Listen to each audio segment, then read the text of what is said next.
Today we are going to be talking about how to write a merit-based scholarship statement. So are you someone who is looking for a scholarship and it's time for you to write the scholarship statement?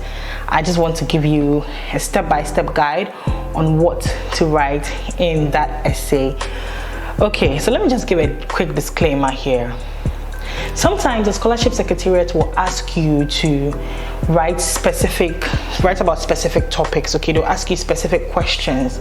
Okay, so for those ones, kindly prioritize answering those questions for them. But this is meant to be a guide for the case where you are asked, why do you think you deserve the scholarship, basically. So that's where we are going. That's what I'm going to help you to be able to write. Okay, first of all, talk about the impact you hope to be able to make after the scholarship. I know people will be like, yeah, at the end of the day, I just want the scholarship because I want to be able to get the degree and get a better job and just better my life. But that's not the point of scholarships. Okay, think about scholarships as investment. Okay, if you have two people and two people come to you and one person says, I need money to start a business because I really want to be able to be rich and be able to make it in life, and another person comes to you and says, oh, I need money to start a business. Do you know what? There are people in my community who really need loans, okay, or they really need some financial push, but they don't have the money. So I want to get the funds, right, to start more like a savings and loans, or like some credit facility to be able to give these people soft loans to be able to improve upon their lives. At the end of the day, it's going to improve the economic, situation in our community. At the end of the day, improve the situation in our country at large. And over time, as I strengthen or as I build up my business, I'll be able to scale up, get more people to be able to benefit from this business I'm doing. And at the end of the day, many lives are going to be impacted. Who are you going to give this money to? Think about it that way. So that's how scholarships work.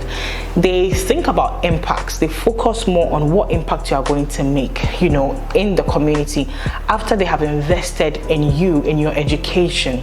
Okay, so first of all, talk about what you want to be able to impact. What is the issue in your community that has led you to want to be able to study this program, want to be able to get this information, get this knowledge, so that you can return to your community to make that difference. I know a lot of people will be like, I don't want to return to Ghana.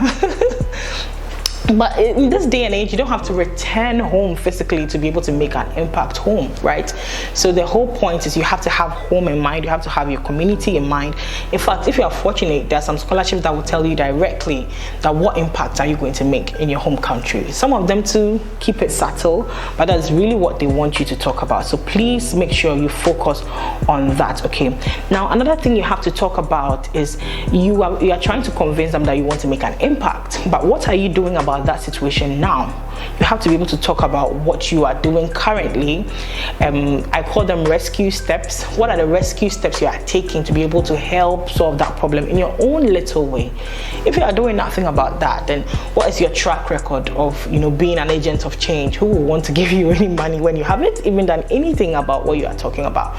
So at the end of the day, you should be able to link that to anything you've done in your community. So if you have an NGO that is already tackling something similar, if you've gone on campaigns, if you've done some research, if you've done volunteering in your community, if you're a mentor and you're doing so many things in the area of leadership, that is all geared towards that.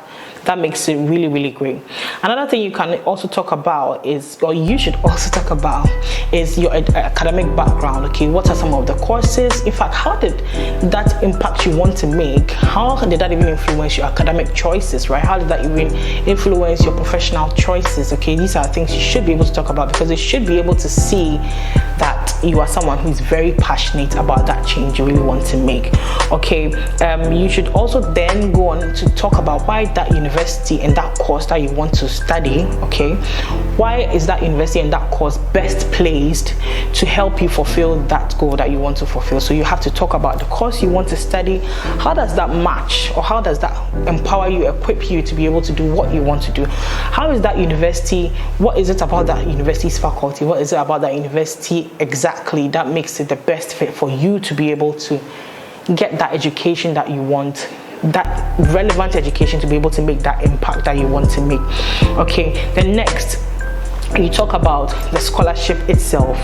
What is it about the scholarship? First of all, definitely the funding is going to definitely make it easier for you to get that. You can even briefly talk about the fact that you probably couldn't have even funded your education without that scholarship. Okay, now for a need-based scholarship, that is where the focus really is. You have to prove, you have to be able to establish that you have the need, right? But for a merit-based scholarship, yes, they know you have the need, but they're focusing more on what makes you qualified for that, what impacts you're going to be making, right? So not to say need-based scholarships don't have impact or don't think about impact, but they want to establish that you have the need, right? So that's the focus of that one. I have another video that I'm going to be talking about what to write for such scholarship statements, but you have to be able to talk about how the scholarship itself, the exposure, the education you're going to get, the skills, the networks, and everything that comes with the scholarship. How is it going to help you to be able to achieve that impact that you really want to achieve in the community? Okay, and then finally talk about what you are bringing to the scholarship scheme. Okay, do you have a set of skills? Are you a leader? Do you have certain unique perspectives, unique experiences, ideas? Do you have some talents or something, right, that you're going to add on to really enrich the experience as well as even campus life? Okay, and how are you going to even be a leader or be an agent of change even within that university and that scholarship scheme as well? So I believe that these are very, very good tips that are going to help you. As I said, the first thing you should talk about is your impact. Second thing you should talk about is your rescue steps. What are you currently doing? Third thing you should talk about is how has your academic and professional experiences tied into that. Next is how will that scholarship really help you, that course, that university help you to be able to achieve what you want to achieve? What exactly about the scholarship makes it sets it apart and really empowers you to be able to achieve what you want to achieve? And finally, what are you bringing to that scholarship scheme? How are you going to really stand out among the others? So I really hope that you found this very helpful, and